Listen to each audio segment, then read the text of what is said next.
Hello everyone, welcome back to my YouTube channel love is immortal we always love with Wangshan. आज के part को start करने से पहले आई एम रियली सॉरी, मैं काफ़ी लेट हूँ, मैं आई नो। बट मेरी हेल्थ काफ़ी ज़्यादा ख़राब हो गई थी बीच में, तो मैं मेरे फर्स्ट चैनल पे बस एक ही स्टोरी को कंटिन्यू कर रही थी।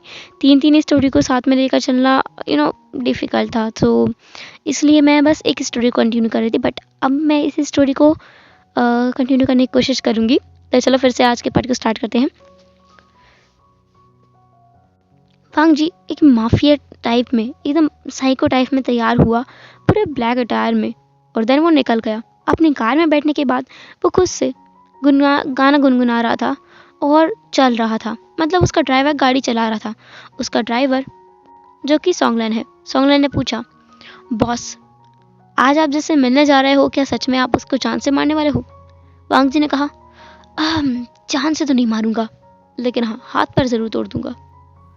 वांग जी जिसने पूरे एक हुडी पहनी हुई थी, तो उस हुडी से उसका अपर बॉडी पूरा तरीके से कवर था। इसके ऊपर उसने एक कैप पहना था, तो उसका फोरहेड कवर हो चुका था। इसके अलावा उसने एक मास्क भी पहना था, तो उसका पूरा चेहरा कवर्ड था, जिसमें उसका कुछ भी दिखाई नहीं दे रहा था। कोई उसे पहचान ही नहीं सकता, ये कह ही नहीं सकता कि ये लान वांग जी है। वांग जी जो कि अच्छे से वहाँ अपने डेस्टिनेशन पर पहुँच गया था लगभग 2 घंटे के बाद। वांग जी जैसे ही वहाँ पहुँचा, उसने आओ देखा न ताओ गाड़ी का दरवाज़ा खुद से खोला और बाहर निकला। डायरेक्ट उस बिल्डिंग के अंदर गया, या कहीं उस कंस्ट्रक्शन साइट के अंदर गया। वो बिल्डिंग आधी टूटी फूटी थी। ऐसा लगता है इस बिल्डिंग को पूरा बनाया ही नहीं गया है। वांग जी वहाँ अंदर गया। अंदर जाने के बाद में वो इस रूम के दरवाजे को खोलकर अंदर पहुंचा। वहाँ जाने के बाद वो वहाँ एक चेयर पर जाकर बैठ गया, अपने पैर के ऊपर पैर रखकर, और उसने कहा, तो तुम यहाँ क्या करने आए थे? सामने जो बंदा बैठा था वो थरथर काँप रहा था, या कहो काँपने की एक्टिंग कर रहा था। उसने कहा, तुम तुम मुझे मारने वाले हो? पर मुझे मत मारो प्लीज़, मेरे तो बीवी भी है। मेरी बीवी हालांकि बहुत तंग करती है, लेकिन मेरी बीवी है। प्लीज़ मुझे मत मारो, वरना उसे खाने को कौन देगा? उसका एक तो उसे दिमाग खाने के लिए देना होता है, दूसरी बात उसे खाना भी देना होता है, तो कौन देगा अगर तुम मुझे मार दोगे तो? वांग जी जो कि हैरान था कि ये क्या बकवास किया जा रहा है। सामने वाले इंसान ने कहा, देखो तुम मुझसे जो भी काम है तुम मुझे डायरेक्ट बोल दो, मैं सब कर दूंगा। वांग जी ने अपने उस चेयर पर अपनी उंगलियों को टैप करते हुए कहा, जो भी कहूँगा करोगे? उस इंसान ने कहा, जो जो भी कहोगे मैं सब कर दूंगा, बस मुझे जाने दो, मुझे परेशान मत करो, please please please please please. वो इंसान हाथ जोड़ करके विनती कर रहा था। वांग जी ने कहा, ठीक है, तो तुम्हारा जो कैफ़े है, मेरा मतलब रेस्टोरेंट, उसे उसे मेरे पीए के नाम रख कर दो। सॉन्गलैन जो कि हैरान होकर के वांग जी को देख रहा था, क्या इस काम के लिए बॉस ने इसे उठवाया था? सामने वैन चाओ पड़ा हुआ था। वैन चाओ जिसकी हालत बहुत ख़राब थी, उसे बहुत बुरी तरीके से पीटा गया था। उसके लिप्स से ब्लड आ रहा था, उसके माथे पर बहुत सारे कट हो गए थे, हाथ पैर में भी काफ़ी कट थे, और पैर तो ऐसे सुन्न पड़े थे जैसे उठ ही नहीं पाएगा वो। वो तो चल ही नहीं पाएगा। वैन चाओ को लग रहा था कि उसके पैर टूट गए हैं, अब वो ज़िंदगी भर व्हीलचेयर पर रहेगा, और उसकी वो खड़ूस सी वाइफ उसे जिंदा ही मार देगी। इससे चाहता हुआ इस लान वांग जी के हाथ में मर जाए। तो उसने कहा, ये मत करो, मैं मेरा रेस्टोरेंट नहीं दे सकता, वो तो मेरी कमाई का इकलौता जरिया है। वेंचाओ ने कहा, ठीक है तो इसे उड़ा दो। वेंचाओ ने कहा, तुम सीरियस क्यों हो रहे हो? मैं करता हूँ ना नाम तुम्हारे पीए के, डॉक्यूमेंट्स ले आओ, मैं साइन कर देता हूँ। वांग जी जिसने एक व्यक्ति को इशारा किया, ऐसा लगता है कि वांग जी यहाँ आने से पहले ही सारी तैयारी करवा के आया था। उस सामने वाले इंसान ने तुरंत ही उन डॉक्यूमेंट्स को बिना पढ़े साइन कर दिया। वांग जी ने कहा, अगर तुम मुझे उस रेस्टोरेंट के आसपास भी मंडराते हुए दिखे, मैं तुम्हें उठवा लूंगा। वेंचाओ ने कहा, सर वो सब तो ठीक है, पर आपने मेरा रेस्टोरेंट ले लिया है, वो भी फ्री में, तो क्या मैं इतना पूछ सकता हूँ कि आपने वो रेस्टोरेंट क्यों लिया है? मेरा मतलब, किसी ने आपको ऑफेंड किया है? मैंने तो नहीं किया होगा, हाँ आई स्वेयर मैंने नहीं किया होगा। वांग जी जैसे गुस्सा आ रहा था, उसने कहा, उठाकर इसे बाहर फेंक दो। वेंचाओ ने कहा, सर ऐसे कैसे आप कर सकते हैं, मुझे बताइए तो, लेकिन मेरी गलती क्या है बताइए ना, प्लीज़ प्लीज़ प्लीज़। वेंचाओ बहुत नौटंकी करके यहाँ रोका हुआ था। वांग जी को यहाँ रोक कर रखने की कोशिश कर रहा था, लेकिन वांग जी वहाँ नहीं रुका। उसने वेंचाओ को वहीं पटक दिया। वेंचाओ जो कि सच में बुरी तरह से घायल हो चुका था, तो वेंचाओ वहीं गिर गया। उसने कहा, हाँ, ये अभी तक नहीं आया, ये भी चला गया, आज तो पक्का मैं मरूंगा। इसने नहीं मारा लेकिन वो जरूर मार देगा। वेंचाओ ऐसा अपने आप में बड़बड़ाया जा रहा था। लगभग 15 मिनट बाद जब वेंचाओ बिल्कुल बेहोशी की हालत में आ गया था, तब वहां कोई आया। उसने कहा, वेंचाओ, वो कहाँ है? क्या वो यहाँ आया था? वेंचाओ ने कहा, विंग। ऐसा बोलकर उसने विंग की तरफ हाथ बढ़ाया। विंग भी वहां आया। विंग भी बिल्कुल वांगजी की तरह तैयार होकर आया था, एकदम अलग ही स्टाइल में। उसके पास भी गन थी। वो अपने हाथ में गन लेकर आया था। उसके पीछे नी हुसैन भी था। नी हुसैन ने कहा, वेंचाओ, वो कहाँ है? वो तुम्हें उठाकर लेकर आया था ना, उसने तुम्हें किडनैप किया था। वेंचाओ ने कहा, वो वो गया। वेंचाओ, जो कि तुरंत वहां बेहोश हो गया। उसे एक तो प्यास भी लगी थी, भूख भी लगी थी। ऊपर से वो इतना पिट गया था कि बेचारे की हालत खराब हो गई थी। वेंचाओ जैसे जबरदस्ती उठाकर नी हुसैन और विंग अपनी गाड़ी तक लेकर आए और उसे वहां डाल करके हॉस्पिटल ले गए। हॉस्पिटल में उसे एडमिट करवाया और विंग, जिसकी आंखों में खून उतर आया था, उसने कहा, उसकी इतनी हिम्मत, मैं सच में उसे जान से मार दूंगा। उसकी हिम्मत कैसे हुई मेरे आदमी को हाथ लगाने की? विंग, जो कि बुरी तरह से गुस्से में आ गया था। नी हुसैन, जिसने कहा, भाई वी, शांत दिमाग से काम लो। मुझे लगता है कि वो हम पर नजर रख रहा है। कोई तो ऐसा है जो हम पर दिन भर नजर रखता है। हमें उसे ढूंढना होगा किसी भी हालत में, और तब ही हम मालूम कर सकते हैं कि हमारी अंदर की खबर उन तक कौन पहुंचा रहा है। वेंचाओ के उस रेस्टोरेंट में होने की खबर उस तक पहुंची कैसे? और वेंचाओ तो होश में नहीं आ सकता। हम जान भी नहीं सकते कि उससे उन लोगों ने क्या क्या बुलवाया है। वी ने कहा, वो उससे कुछ नहीं बुलवा सकते, उसका मुंह नहीं खुलवा सकते। मैं जानता हूँ उसे, वो उसने कुछ नहीं कहा होगा। न्यूसन ने कहा, मैं जानता हूँ, लेकिन अभी हमें कुछ करना होगा। विंग ने कहा, मैं समझ सकता हूँ। विंग अब सोच रहा था कि जब वांगजी वहां से भाग गया था, उन सब का वो सब कुछ हुआ था, उसके बाद वांगजी को कॉल आया था एक मीटिंग के लिए। वो मीटिंग एक्चुअली में उसके अंकल जैन फैम्यान के साथ थी। विंग वहां गया, उसने उनके साथ मीटिंग की, उनके साथ कुछ डील साइन की, क्योंकि वो बिजनेस करता है। लेकिन बिजनेस के साथ में उसका एक सीक्रेट भी है, एक डार्क सीक्रेट, जो कि उसकी फैमिली में बहुत कम लोगों को पता है। हाँ, उसका कज़न जो है, उसका कज़न है जियांग चेंग, जिसे ये बात पता है, बखूबी पता है। इसके अलावा न्यूसन को पता है, वेंचाओ को पता है, वेंचिंग को भी पता है। वेंचाओलिंग इस बारे में कुछ नहीं जानती, और बहुत कम लोग हैं जिनको ये बात पता है। और सबसे बड़ा झटका वाली बात यह है कि विंग के मम्मी पापा दोनों को ये बात पता है कि विंग अलग भी कुछ करता है, जो कि बिल्कुल भी सही नहीं है, लेकिन वो विंग को बिल्कुल नहीं रोकते। विंग सीक्रेट माफिया है। माफिया वर्ल्ड में विंग का बहुत बड़ा नाम है, लेकिन विंग नाम से नहीं, विभूषण नाम से भी नहीं, बल्कि ईलिंग लाओसू के नाम से। ईलिंग लाओसू के नाम से सब लोग डरते हैं। बिजनेस वर्ल्ड में तो ये एकदम पॉपुलर नाम है। इस नाम के साथ लोग जुड़ना भी चाहते हैं और दूर भी रहना चाहते हैं। बुरे लोग इससे कोसों दूर भागते हैं, क्योंकि बुरे लोगों का और भी बुरा वाला बाप है। लेकिन अच्छे लोग इसके पास आना चाहते हैं, क्योंकि वो जानते हैं ईलिंग लाओसू बहुत अच्छा इंसान है। विंग, जो कि मीटिंग करके वापस आया था, तभी उसे पता चला था कि वेंचाओ 2 घंटे से गायब है। वेंचाओ कभी भी बिना बताए कहीं नहीं जाता। उनके ग्रुप में से कोई भी कहीं भी बिना बताए नहीं जाता, क्योंकि सब लोगों की सिक्योरिटी विंग अपने हाथ में लेकर रखता है। ये उसकी मेन टीम है। बाकी लिटिल टीम्स हैं, उसके मैनेजर्स हैं, वो सब अलग हैं, लेकिन ये मेन टीम्स, इसकी पूरी सिक्योरिटी की जिम्मेदारी विंग अपने सर लेकर रखा हुआ है। तो उसने वेंचाओ को ट्रैक किया। वेंचाओ और बाकी सबके शूज़ में एक ट्रैकर डिवाइस ऑलरेडी लगा हुआ होता है। तो जब तक विंग वहां पहुंचा, तब तक वांगजी जा चुका था। दूसरा वांगजी, जो कि वहां से वापस आ रहा था, वो घर वापस आया, वो बड़ा खुश था।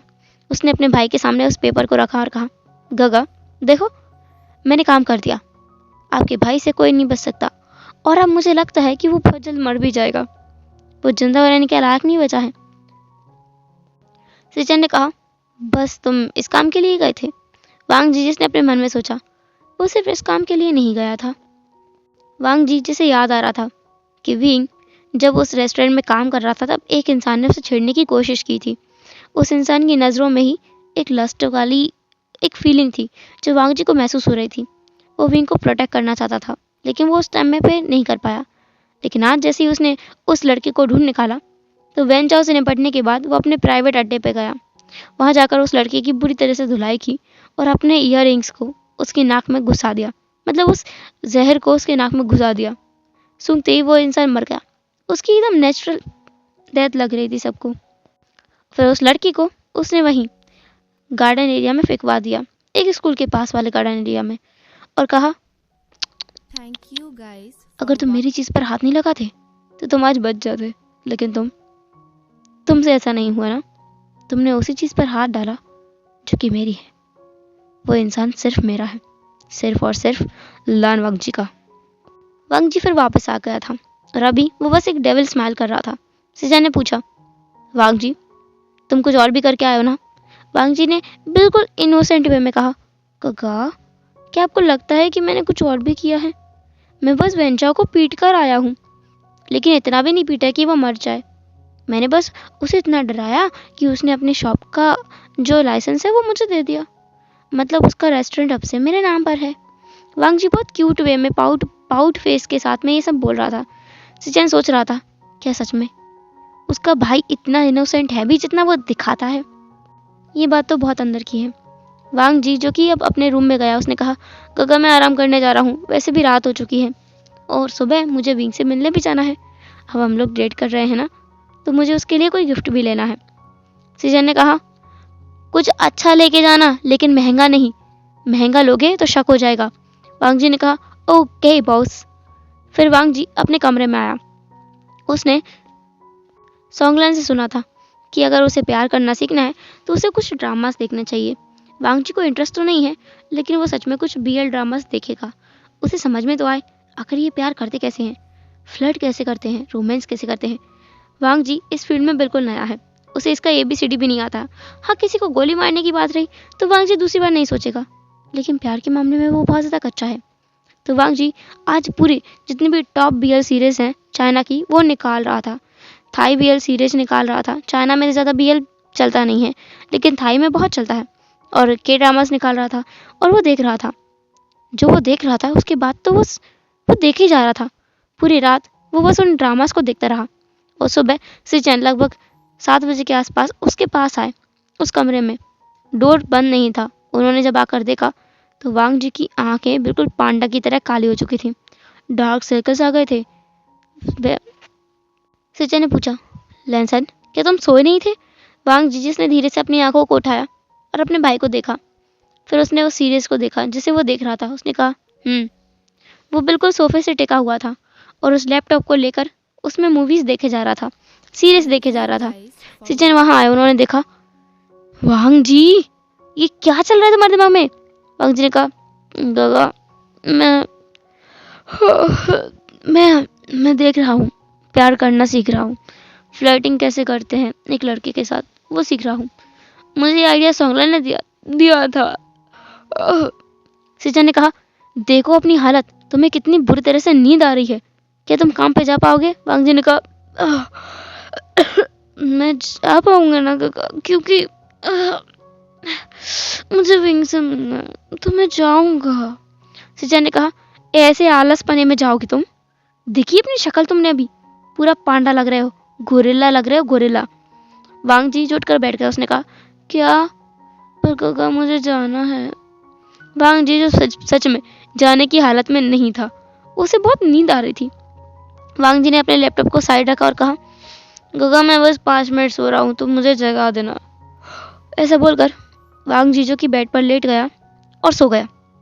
सिचन ने बस अपना नाम में सिर हिला दिया और कहा, इसका कुछ नहीं हो सकता। सिचन वहां से रफू चक्कर हो गए। उन्होंने वांगजी को बिल्कुल नहीं जगाया, क्योंकि उन्हें पता है उसके भाई को रेस्ट की जरूरत है। उन्होंने सोचा कि आज वांगजी की जगह वो क्यों ना शॉप पे चले जाए, वो विंग से मिल भी लेंगे। वो शॉप पर आए। उन्होंने देखा कि विंग तो आज आया ही नहीं है। उन्होंने जब वहाँ पे पूछताछ की तो उन्हें पता चला कि विंग जो कि अभी 2-3 दिन तक नहीं आएगा, क्योंकि उसकी फैमिली में एक बड़ा घोटाला हो गया है। इस वजह से अब क्या घोटाला हुआ है ये तो सिचन को पता नहीं चला, लेकिन ये बारी बातें न्यूसन ने उन्हें बताई थी। तो कहाँ से पता चलेगा? न्यूसन तो वैसे भी कुछ ही चीजें बताएगा। विंग अभी उस हांगुनजुन को ढूंढने में लगा है जिसने कल वेंचाओ को मारा। वांगजी जिसका नाम पूरे माफिया वर्ल्ड में हांगुनजुन है, वो भी एक सीक्रेट माफिया है। किसी को बिना बताए वो सारा काम करता है, लेकिन हाँ, उसकी फैमिली में कोई सीक्रेट नहीं है। उसके भाई को पता है, उसकी मॉम को, उसके डैड को, सबको वांग जी के सीक्रेट के बारे में पता है, लेकिन वो और किसी को नहीं बताता है। उसके कुछ दोस्त हैं जिन्हें इस बारे में पता है। हंगुंजन को भी किसी ने नहीं देखा है और यहाँ ईलिंग लोजी को भी किसी ने नहीं देखा है। तो हमारा प्यारा बीइंग लगातार हंगुंजन को ढूंढने में, और उसके हाथ में कुछ भी नहीं आ रहा था, क्योंकि हंगुंजन बहुत माहिर है सबूत मिटाने में। कोई भी सीसीटीवी फुटेज, कोई भी फोटो, कुछ भी, इवन एक ऑडियो मैसेज भी विंग के हाथ नहीं लग रहा था। विंग फ्रस्ट्रेटेड था। उसे इस हंगुंजन को ढूंढना है और इसी जान से मार देना है। You guys for what? Wing जिसने सोचा कि अब उसे उसका सहारा लेना ही पड़ेगा। माफिया वर्ल्ड में भी कई सारे माफियाज हैं। विंग उनमें से बेस्ट तो है, पर विंग से भी ऊपर कोई है, उसका बॉस, जिसके साथ में उसने स्टार्टिंग में काम किया था, वो उसका बॉस है। हालांकि उसका बॉस बहुत गलत काम भी करता है, लेकिन विंग इसमें कुछ नहीं कर सकता क्योंकि उसका लेवल काफ़ी बड़ा है। विंग ने सोचा कि क्यों ना उससे मदद मांग ली जाए। वैसे भी हंगुंजन हो सकता है उसके रास्ते का भी कांटा हो। तो विंग ने उसे कॉल लगा दिया। सामने वाले इंसान ने कॉल भी उठाया और कहा, वी ईलिंग लाउजू, तुमने मुझे कॉल किया? वाह, आज कैसे याद आई मेरी? विंग ने कहा, मुझे हंगुंजन के बारे में जानकारी चाहिए। उस इंसान ने कहा, ओह, तो फाइनली तुम्हें मुझसे कोई मदद चाहिए।